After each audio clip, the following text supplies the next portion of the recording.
안녕하세요. 이지한생명과학의 이지한입니다. 이투스와 과학동화가 함께하는 이것이 진짜 과학이다. 전달에 이어서 이번 달에도 여러분들을 제가 찾아뵙게 되었네요. 전달에는 치타의 어떤 멸종 위기에 대한 얘기를 제가 했는데요. 그것이 이제 우리 생명과학 교과과정과 연관성이 깊기 때문에 제가 주제로 선정해서 들고 왔던 것이고요. 이번 달 같은 경우는 너무 교과과정을 생각하기보단 여러분들이 생물에 조금 더 많은 관심을 가질 수 있도록 흥미 위주의 주제를 들고 왔습니다. 그래서 주제 제목이 외계인과 지구 생명체의 비교가 되겠네요. 외계인은 이제 영화에 나온 외계인인데요. 어떤 영화냐면 맨인 블랙입니다. 요번에 이제 개봉한 지 얼마 안 됐죠. 본 친구도 있고 안 본 친구도 있을 텐데요. 요즘에 워낙에 어벤져스가 좀 뜨다 보니까 그보다 조금 이제 인기가 덜 하지 않나 싶습니다. 맨인 블랙 1, 2 때는 정말 인기 많았거든요. 그래도 이제 많은 상영관에서 이제 상영을 하기 때문에 본 학생들이 있을 거예요. 그래서 어쨌든 줄거리는요, 이런 겁니다. 외계인들이 있고 이 외계인들을 관리하는 보안 요원들이 있다. 이런 건데요. 여기에 이제 가상의 외계인들이 꽤 많이 나와요. 이런 외계인들도 있고요. 자, 이런 외계인들도 있고요. 그래서 제가 총 4종류의 외계인을 갖고 와서 이 외계인들 당연히 저마다 특별한 능력이 있을 거 아니에요. 그 능력을 우리 사람이 갖지는 못했지만 지구상의 다른 생명체들은 가지고 있는 생명체들이 있습니다. 그러니까 지구상에 다양한 생물들이 있다라는 걸 말씀드린과 동시에 정말 신기한 능력이기 때문에 그것을 제가 소개해 드리도록 하겠습니다. 자, 먼저 웜사임광과 멕시칸 장님 동굴고기를 비교할 건데요. 둘의 공통점은 강력한 재생력입니다. 웜사임방 같은 경우는 이제 약간 허접한 외계인이라고 보시면 돼요. 근데 몸이 잘려도 금방 또 재생을 합니다. 대단한 능력이죠. 사실 지구상에도 그런 능력 많이 있습니다, 여러분들. 뭐 초등학교 때 플라나리아 이런 거 배우지 않나요? 재생력이 되게 좋은데요. 척추동물, 몸이 복잡해질수록 재생력이 떨어지거든요. 근데 멕시칸 장님 동물고기는 굉장한 능력을 많이 갖고 있습니다. 보시면 생긴 건 굉장히 밋밋하잖아요. 근데 다양한 능력이 있어서 의학적으로 굉장히 중요한 연구 대상인데요. 첫 번째로 뭐 눈이 트여 있습니다. 동물에 사니까 장님이 됐다라고 보시면 되고요. 그것보다 밑에 두 개가 이제 능력인데요. 혈당량이 높아도 아무런 문제가 안 됩니다. 원래 혈당량이 높으면 혈액에 문제가 생기거든요. 그래서 어떤 혈관계 질환 또 기관에 문제가 생기는데 얘는 저항력이 높아서 당뇨병 환자를 위해서 이용할 수 있지 않을까 지금 기대를 하고 있고요. 그것보다 오늘 주제랑 이제 관련 깊은 것은 심장조차도 재생을 할 수 있습니다. 심장이 손상되어도 이거를 다시 재생한다고 하네요. 심장 관련 유전자를 바로 발현시킨다고 합니다. 우리는 하지 못하지만 얘는 가능하다. 그러면 심장이 2개, 3개인 것이 아니라 심장이 거의 무한대라는 거죠. 물론 심하게 파괴가 되면 안 될 수 있겠지만 그래서 심장병 환자에게 이용할 수 있지 않을까 또 기대를 하고 있습니다. 얘만 이제 재생력이 뛰어난 건 아닙니다. 어때요, 여러분? 굉장히 유명한, 인터넷에서 유명한 녀석인데 우파루파라고 하는 도롱뇽의 일종입니다. 유명한 이유는 표정이 살아있죠, 그죠? 근데 표정만 살아있는 게 아니라 얘도 재생력이 좋아요. 팔이 잘리죠? 그럼 팔을 어떻게 할 수 있어요? 금방 재생할 수 있습니다. 잘린 부분에 팔에 관련된 세포들, 어떤 세포군이 나타나고 다시 팔이 나온다고 하네요. 이렇게 지구상에도 다양한 재생 능력을 가진 생물들이 있다라고 알아두시면 좋겠습니다. 솔직히 좀 부러워요. 자, 그 다음은 로젠버그와 톡소포자충의 비교입니다. 로젠버그는요, 어떤 외계인이냐면 사람 머릿속에 기생을 해서 요 기생을 한 사람을 조종합니다. 그래서 기생하여 숙주 조종하는 능력이 있는데요. 우리 지구상에도 이런 능력을 가진 생명체가 있다는 거예요. 바로 톡소포자충이라는 기생충인데요. 이 녀석의 일단 기본 특징을 알려드리면 숙주가 있겠죠. 기생충이니까. 종숙주와 중간숙주가 있는데요. 종숙주는 뭐냐면요. 기생을 하고 번식이 가능한 숙주를 얘기하는 겁니다. 제일 중요한 숙주죠. 중간 숙주는 이 종숙주한테 가기 위해 거치는 숙주를 얘기하는 겁니다. 얘의 종숙주는 고양이입니다. 고양이가 있어야만 번식할 수 있다는 얘기예요. 그 다음에 중간 숙주는 다양한 생물을 거쳐갈 수 있는데요. 우리 몸도 거칠 수 있어요. 대표적으로 쥐가 있습니다. 근데 쥐가 중간 숙주로 제일 좋은 게 쥐를 이제 숙주로 하면 고양이가 쥐를 잡아먹을 때 고양이로 갈아탈 수 있잖아요. 그러니까 종숙주로 갈 수 있는 가장 좋은 중간 숙주라고 보면 되겠죠. 근데 특이한 게요. 이 톡소포자충이 쥐를 감염시킨다고 하면 감염된 쥐는요. 고양이를 무서워하지 않게 됩니다. 원래 쥐는요. 고양이 대변 냄새만 맡아도 도망가거든요. 그 근처에 아예 가질 않아요. 근데 이 톡소포자충에 감염되면 고양이를 봐도 멀뚱멀뚱. 그럼 고양이의 아주 손쉬운 도시락이 되겠죠. 그러면 고양이 입장에선 손해지만 톡소포자층 입장에선 이득이죠. 개이득이죠. 바로 갈아탈 수 있으니까. 이 말은 톡소포자층이 쥐를 조종한다는 것이죠. 뇌의 일부를 망가뜨려서 조종한다라는 겁니다. 또 이게 화제인 이유가 사람에게도 영향을 줄 수 있습니다. 애초에 사람 몸에 감염되는 경우가 극히 드물어요. 그런데 만약에 사람이 감염될 경우 사람이 고양이를 무서워하지 않게 된다 그런 건 아닌데요. 좀 사람 원래 고양이 안 무서워하잖아. 근데 사람도 조금 뇌에 영향이 온다고 합니다. 교통사고율도 올라가고 어쨌든 안 좋은 영향이 있다라고 해서 현재 연구 중이라고 하네요. 어떻게 뇌에 영향을 주는지에 대해서 연구를 하고 있다고 합니다. 자, 다음 이제 외계인은 설린하고요. 비슷한 능력을 갖고 있는 게 청줄베도라치라는 물고기입니다. 바다물고기인데요.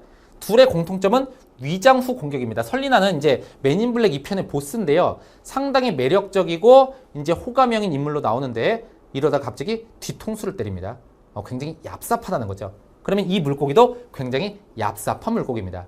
근데 그렇게 위장 후 공격할 수 있는 이유가 있습니다. 왜냐면 청줄베도라치가 아닌 착한 물고기가 있기 때문인데요. 바로 청줄 청소놀래기란 물고기입니다. 여러분 아마 동물에 관심 없어도 어디선가 봤을 겁니다. 이 물고기는요, 다른 커다란 생물 입에 있는 기생충들을 먹고 삽니다. 그러니까 가서 청소해 주는 거예요. 그러다 보니까 이 큰 물고기들은 다른 물고기는 잡아먹어도요, 이렇게 생긴 청줄 청소놀래기는 잡아먹지 않습니다. 공격을 안 해요. 얘가 입에 들어오면 좋잖아요. 입안을 청소해 주니까. 그래서 서로 돕고 사는 뭐예요? 상리 공생을 한다는 거예요. 한마디로 겁 없이 입안을 들어가는데요. 저는 사실 궁금합니다. 사람 입안도 청소해 줄 것인가? 청소해 주는 것 같죠, 그죠? 자, 어떤 외국인이 가서 실험을 해봤는데 자기 입안에 들어가서 청소놀이기가 청소를 해준다고 하네요. 자, 저는 딱히 해보고 싶지는 않습니다. 그냥 전 양치를 열심히 하는 걸로. 자, 어쨌든 간에 이 청줄베도라치라는 녀석이 이제 아까 말했지만 뒤통수를 치는 위장을 공격하는 물고기인데요. 이 청줄 청소놀래기랑 비슷하게 생겼습니다. 그래서 청줄베도라치는 청줄 청소놀래기로 위장을 하여 큰 물고기 입안으로 들어가는데 얘는 청소를 해주는 것이 아니라 그 물고기의 입안을 뜯어먹습니다. 쌤, 그럼 뜯어먹으면 알지 않아요? 아프니까? 마취를 하고 뜯어먹습니다. 그래서 그 안에 들어가서 청줄 청소놀래기인 척하고 이득을 얻는 것이죠. 즉 위장 후 공격이 되는 것입니다. 굉장히 얍삽하죠, 그죠? 착한 물고기인 척해서 입안을 뜯어먹는다. 얍삽합니다. 더 놀라운 점은요, 표정도 얍삽하다는 거예요. 보시면 자, 얼굴을 확대한 건데요. 여러분 아마 영상으로도 보일 겁니다. 보통 얍삽하게 생긴 게 아니죠. 제가 일부러 이걸 골라온 게 아니에요. 그냥 구글에서 얘를 쳐도 이런 표정만 나옵니다. 원래 이렇게 생겨 먹었다는 얘기죠. 그죠? 표정도 얍삽하다라고 보시면 되겠습니다. 자, 마지막 비교 갈게요. 자, 보리스와 울버린 개구리. 보리스는요, 맨인블랙 3편의 보스인 외계인입니다. 손에서 가시를 발사해요. 굉장히 강력한데요.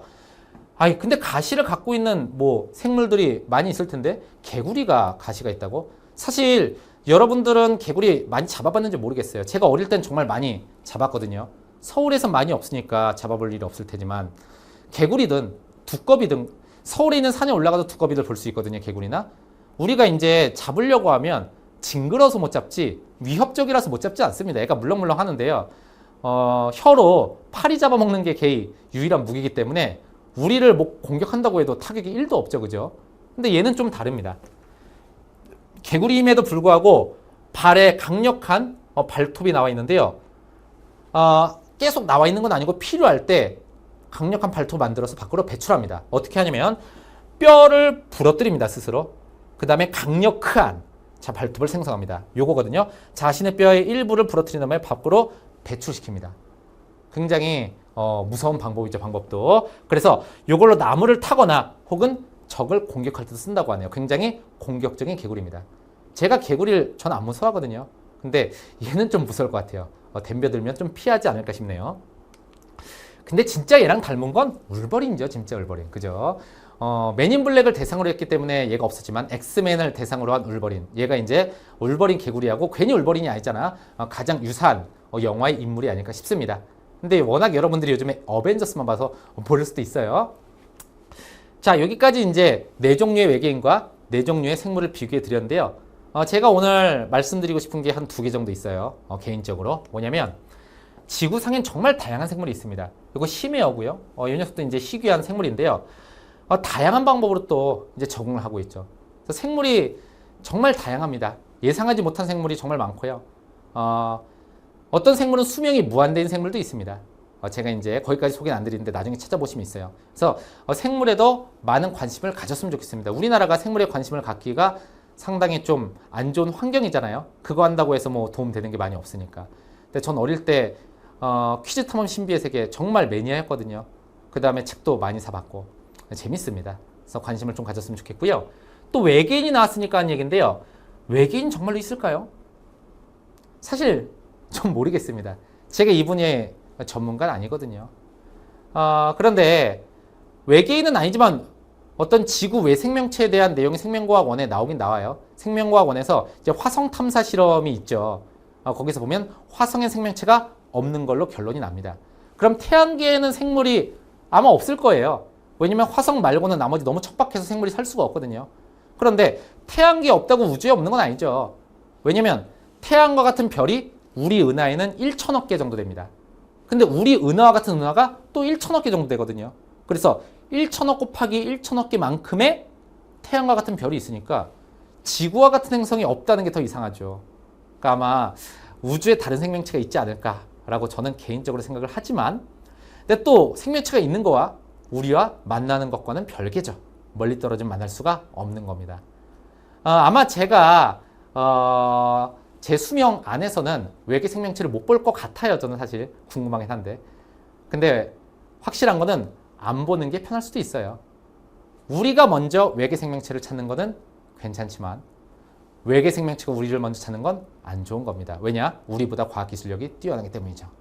자, 어쨌든 간에 외계 생명체에 대한 건 이제 생물에 대한 건 여러분들이 많이 관심을 가졌으면 좋겠고요. 외계 생명체에 대한 거는 제가 이 기회에 관심을 갖게 된 것 같으니까 저도 한번 또 살펴보도록 하겠습니다.